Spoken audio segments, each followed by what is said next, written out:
سب جانتے ہیں۔ اچھا کردار تربیت سے بنتا ہے یا ماحول سے؟ توبہ، تربیت کیا چیز ہے؟ آج تک لوگوں کو یہی نہیں پتہ چلا۔ تربیت کہتے ہیں کسی آدمی کو اس قدر اپنے ذات پر کنٹرول کرنا سکھا دینا کہ جب کبھی کوئی اس کو مارکا پیش آئے تنہائی میں یا محفل میں تو وہ خدا سے ڈرنے والا معاملہ سب کے ساتھ کرے۔ آپ اس کو سکھاتے کچھ نہیں، کنٹرول کرنا سکھا دینا۔ میں نے گاڑی چلانی سکھا دی اس بچے کو، یہ تربیت ہے، ٹھیک ہے نا، کہ اس کو بتا دیا اب ادھر ادھر نہیں مارنی گاڑی۔ اب یہ تربیت کس نے کرنی ہے؟ استاد جی کو تو آپ گاڑی نہیں چلانی آ رہی، ابے کو گاڑی چلانی آ رہی تھی، ڈنگر ابا ڈنگر امی، بچہ بھی اندر سے ڈنگر شریف ہے جی۔ کہاں سے تربیت کرنی مجھے بتائیں آپ؟ جانوروں کے بچے ہیں، وہ بھی اچھے ہیں، اب آپ کے بچے جانوروں سے بدتر ہوتے چلے جا رہے ہیں۔ کیوں؟ نہ ماں کی تربیت نہ باپ کی تربیت ہے، دونوں کی کوئی تربیت نہیں۔ تربیت کرنے والے دونوں مر گئے ہیں، آپ کہتے ہیں بچہ تربیت، اس کے لیے آپ اسکول بھیج دیتے ہیں، آگے استاد جی بھی کوئی تربیت یافتہ نہیں ہوتے۔ کہاں سے تربیت آپ کے لیے آئے گی؟ ماحول تب بنتا ہے جب سارے مل کے ماحول بنائیں۔ ماحول کا مطلب ایک نہیں بھی ایک آدمی نمازیں پڑھ رہا ہے باقی بندہ کوئی نماز ہی نہیں پڑھ رہا، یہ ماحول نہیں ہوتا۔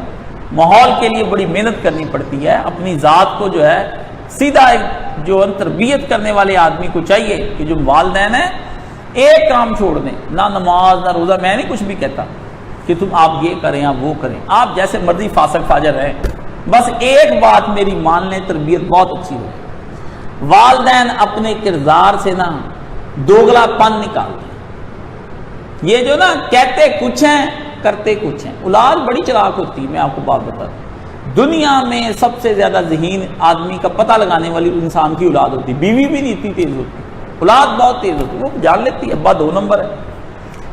متضاد یا ایھا الذین آمنوا لما تقولون ما لا تفعلون، ایمان والو وہ باتیں کہتے کیوں جو تم کرتے نہیں۔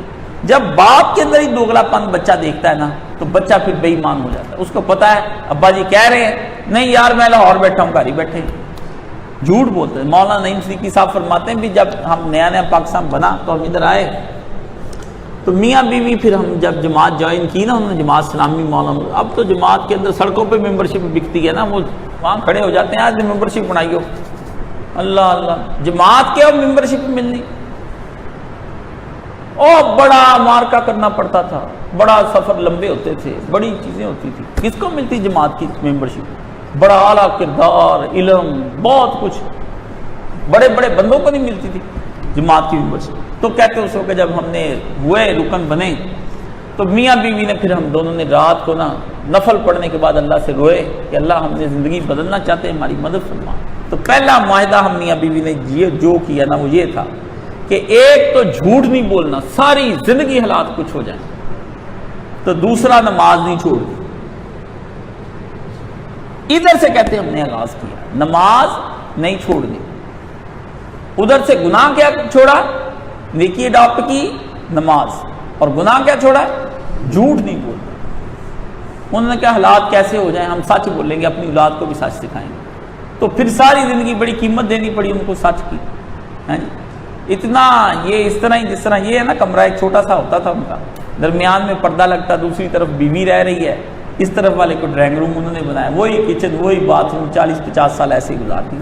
آپ نے تو ان کی زیارت پتہ نہیں کی یا نہیں کی، ہمارے تو وہ جب تحریک اسلامی الگ ہوئی تو پھر اس وقت وہ امیر پہلے ہی تھے، بڑی انہوں نے اللہ والی پتہ ہی نہیں چلتا مولانا مودودی لکھ رہے ہیں کہ مولانا نعیم صدیقی لکھ رہے ہیں، اتنا قلم اچھا تھا۔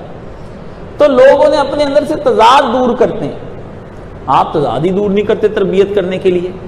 تربیت کرنے کے لیے آپ کو تضاد دور کرنا پڑے گا، اور نماز آپ کی پابندی سب کو پتہ ہے، ابو صبح 6 بجے اٹھ کے نماز پڑھتے ہیں، 7 بجے پڑھتے ہیں، سارے دینداروں کو جا کے نکال کے دیکھ لیں، ہے جی۔ تو اس بچے کو آپ کے پتر نماز پڑھا کر ابا جی اپنی سدھی کرو، میری نماز کی فکر پڑی ہے، میرے جانے کا بھی ٹائم ہے، آپ کا تو قریب آیا پڑا ہے، جائیں آپ کی گاڑی باہر کھڑی ہے۔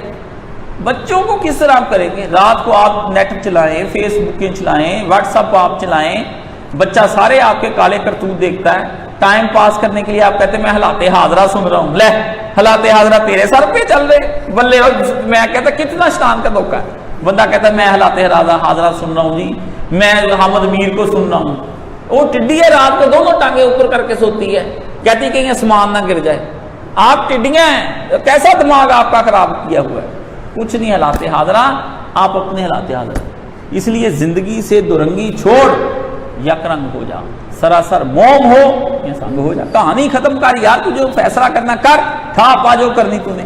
تو یہ ہمارا جو مسئلہ یہ ہے کہ ہم لوگ جو بھی دیکھتے پھرتے ہیں نا, ساری چیزیں جو بناتے بدلتے ہیں, تو یہ ساری چیزیں جتنی بھی غور و فکر کرنے والی چیزیں ہیں, اس میں ہمیں چاہیے کہ اس کے بارے میں ہمیں کوئی جواب دیں.